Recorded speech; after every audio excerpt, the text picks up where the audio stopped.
اللہ کے رسول علیہ السلام جو ہے تکیے سے ٹیک لگا کر بیٹھے ہوئے تھے. حضور علیہ الصلوۃ والتسلیم کا اکثر انداز تھا، حضور جب محفل میں بیٹھتے تھے تو تکیے سے ٹیک لگا کر کے، اور آقا علیہ السلام یہ فرمایا بھی حضور نے کہ اگر تمہیں کوئی دودھ پیش کرے تو اس کا انکار مت کرو، خوشبو پیش کرے تو اس کا بھی انکار مت کرو، اور کوئی تکیہ پیش کرے پیٹھ کے پیچھے لگانے کے لیے تو تکیے کا بھی انکار مت کرو. بلکہ فرمایا کہ جس کے گھر مہمان آتا ہے اور وہ مہمان کی تعظیم میں اس کو تکیہ پیش کرتا ہے تو قبول کرنے والے اور دینے والے دونوں کی اللہ مغفرت فرما دیتا ہے. اس زمانے میں تکیہ پیش کرنا بہت عزت کی بات سمجھی جاتی تھی، اور تکیہ لگا کر کے بہت معزز لوگ بیٹھتے تھے. ظاہر سی بات ہے حضور سے بڑھ کر عزت دار کون ہو سکتا ہے.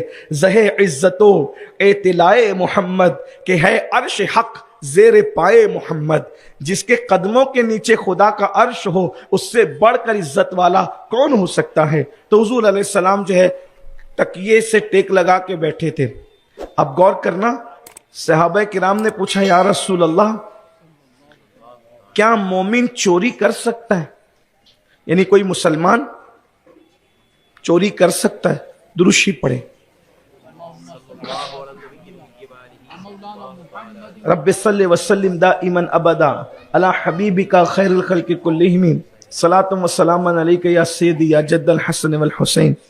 اللہ کے رسول علیہ السلام نے فرمایا کیا کوئی مومن چوری کر سکتا ہے، یعنی مسلمان چوری کر سکتا ہے؟ آقا علیہ السلام نے فرمایا جس کا مفہوم ہے ہاں، اگر شیطان ورغلا دے تو مسلمان چوری کر سکتا ہے. پھر پوچھا کہ یا رسول اللہ کیا کوئی مسلمان بدکاری بھی کر سکتا ہے، بدی بھی کر سکتا ہے؟ وہ فرمایا ہاں، اگر شیطان اس کو بہکا دے تو مسلمان بدکاری بھی کر سکتا ہے.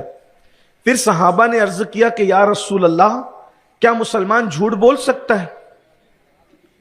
اب ذرا غور کیجیے، کیا مومن کوئی ایمان والا جس کے دل میں ایمان ہے وہ جھوٹ بول سکتا ہے؟ تو اللہ کے رسول علیہ السلام ٹیک لگا کے بیٹھے تھے، حضور نے ٹیک چھوڑ دیا. ٹیک لگا کر کے بیٹھنے والا انسان جب ٹیک چھوڑ دیتا ہے تو اس کا مطلب یہ ہے کہ اب بات بڑی سیریس ہو رہی ہے نا. ان کی تو ہر بات ہی سیریس ہے، لیکن اس سے امت کو خیال آنا چاہیے کہ ہم کتنی دور نکل گئے اسلام سے اور مذہب سے، کتنی دور نکل گئے، اور ہمارا کیا تعلق رہ گیا اسلام سے. تھوڑا حدیث کی روشنی میں چیک تو کریں. لوگ کہتے ہیں کہ مسلمان مارے جا رہے ہیں، مسلمان پیٹے جا رہے ہیں. میں نے کہا کاش کہ یہ مسلمان بنتے.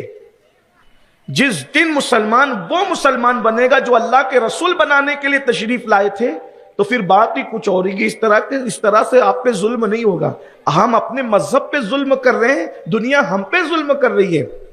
جب تیسرا سوال صحابہ کرام نے عرض کیا کہ یا رسول اللہ صلی اللہ علیہ وآلہ وسلم کیا مومن جھوٹ بول سکتا ہے، ایمان والا جھوٹ بول سکتا ہے؟ تو اللہ کے رسول علیہ السلام نے ٹیک چھوڑ دیا، اور ٹیک چھوڑنے کے بعد صحابہ سے فرمایا نہیں. اب آپ چیک کیجئے گا کہ اللہ کے رسول صلی اللہ علیہ وآلہ وسلم نے جو فرمایا منافق کی 3 نشانی: بات کرے تو جھوٹ بولے، وعدہ کرے تو خلاف کرے، اور امانت رکھی جائے تو امانت میں خیانت کرے.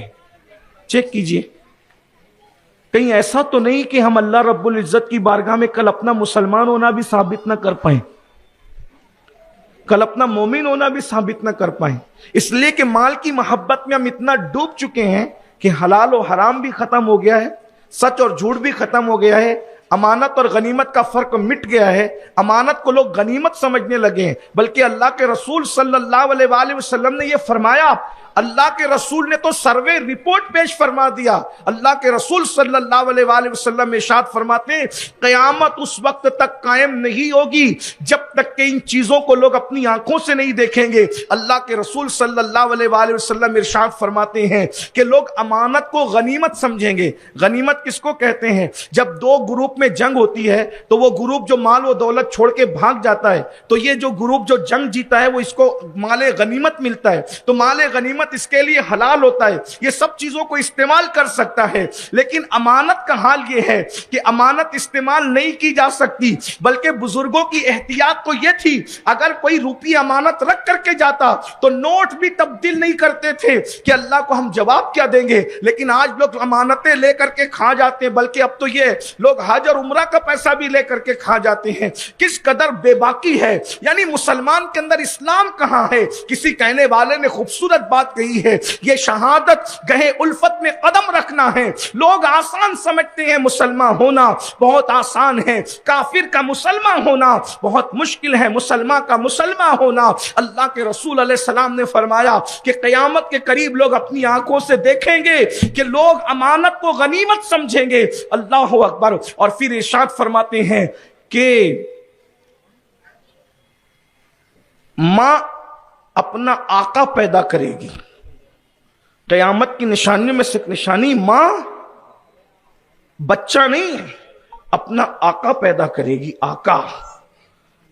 پہلے لوگ سوچتے تھے کہ ماں آقا کیسے پیدا کر، ماں تو بچہ پیدا کرتی ہے، ماں آقا کیسے پیدا کر سکتی ہے؟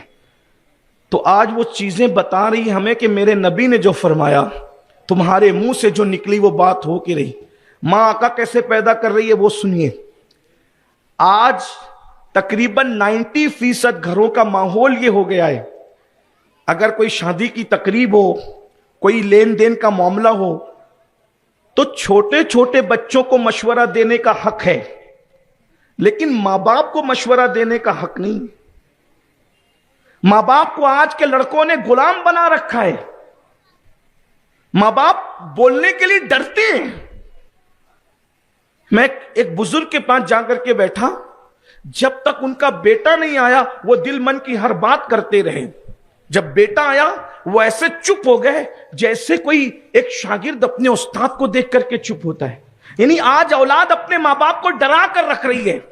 پہلے تو بہت سارے لوگ ایسے ہیں کہ جو اپنے ماں باپ کو اپنے گھر میں رکھتے ہی نہیں. کسی نے بہن کیا پہنچا رکھا ہے، کسی نے بھائی کیا پہنچا رکھا ہے. اور حال یہ اللہ اکبر کہ کیفیت یہ ہے کہ جب باپ بیمار پڑتا ہے تو ہاسپٹل میں جھگڑا ہوتا ہے، تیرا باپ نہیں ہے تو دے دوا کھانے کا بل، تیرا باپ نہیں ہے تو دے ہاسپٹل کا بل. بہت سارے ماں باپ بھیک مانگنے پر مجبور ہیں. یہ تو زیادہ تر لوگ تو ماں باپ کی پرورش ہی نہیں کرتے، سوچتے پتہ نہیں یہ کب مر جائے، ختم ہو جائے. اللہ کے بندو تم کس نعمت کی بربادی کی بات کرتے ہو؟ کیا کوئی اپنی جنت سے بھی دور جاتا ہے؟ اللہ کے سچے رسول کو اگر مانا ہے، ان کا کلمہ پڑھا ہے، ان کی بات پہ یقین ہے، تو اللہ کے رسول صلی اللہ علیہ وآلہ وسلم نے فرمایا الجنت تحت اقدام امہاتکم، کہ جنت تمہاری ماں کے قدموں کے نیچے ہے. ارے دوستوں پہ خرچ کرنے سے زیادہ، مسجد بنانے سے زیادہ، مدرسے بنانے سے زیادہ، نیاز کرنے سے زیادہ، لنگر کرنے سے زیادہ، صدقہ دینے سے زیادہ، اگر سب سے زیادہ کسی چیز پہ ثواب ملتا ہے تو ماں باپ پہ خرچہ کرنے کی وجہ سے ثواب ملتا ہے. جتنا ثواب ماں باپ پہ خرچہ کرنے کی وجہ سے ملتا ہے، اتنا ثواب کسی چیز سے نہیں ملتا. بلکہ میرے آقا علیہ السلام فرماتے ہیں جو ماں باپ پہ خرچ کرے گا اللہ اس کو اتنی دولت عطا کرے گا کہ اس کی نسلوں تک دولت باقی رہے گی. اگر کوئی ماں باپ پہ خرچ کرے گا اللہ اس کی عمر میں اضافہ کرے گا. فقی ابو اللہ سمرقندی اپنی کتاب قرۃ العیون میں لکھتے ہیں ماں باپ پہ خرچہ کرنے اور ان سے پیار کرنے اور ان کے صلہ رحمی کرنے کی کیا برکت ہے. میرے آقا فرماتے ہیں کسی کی عمر صرف 3 سال بچتی ہے. کتنی؟ 3 سال. کسی کی عمر صرف 3 سال بچتی ہے، لیکن ماں باپ کی محبت کی وجہ سے، ماں باپ پہ خرچہ کرنے کی وجہ سے، ماں باپ کی خدمت کی وجہ سے وہ 3 سال کی عمر اللہ 30 سال میں تبدیل کر دیتا ہے، عمر بڑھا دیتا ہے. جاؤ، کون ڈاکٹر ہے جو ہماری عمر بڑھا سکے؟ کون سا تعویذ ہے جو ہماری عمر بڑھا سکے؟ کون سا مقرر ہے، کون سا پیر ہے جو ہماری عمر بڑھا سکے؟ لیکن یہ ماں باپ ہے جن کا پیار، جن کی خدمت، جن کی الفت، جن کے قدموں میں بیٹھ جانا، جن کے دل کو خوش کر دینا 3 سال کی عمر کو 30 سال تک بڑھا دیتا ہے. اور ماں باپ کو دکھی کرنے والوں، ماں باپ کو رلانے والوں، ماں باپ کو صدمے دینے والوں، ماں باپ کو گھر سے نکال کر ان کی بددعائیں لینے والوں، اللہ کے رسول علیہ السلام نے یہ بھی فرمایا کہ کسی کی عمر 30 سال ہوتی ہے، 30 سال، اور وہ ماں باپ کو دکھ دیتا ہے، تکلیف پہنچاتا ہے، اذیت دیتا ہے، تو کیا ہوتا ہے؟ اللہ کے رسول علیہ السلام فرماتے ہیں جب وہ ماں باپ کو صدمے اور دکھ دیتا ہے تو اللہ اس کی 30 سال کی عمر 3 سال بھی کر دیتا ہے، اور کبھی کبھی 3 دن بھی کر دیتا ہے. 30 سال والی عمر کبھی 3 دن ہو جاتی ہے، کبھی 3 سال ہو جاتی ہے. لمبی عمر کے لیے کتنے جتن کرتے ہو؟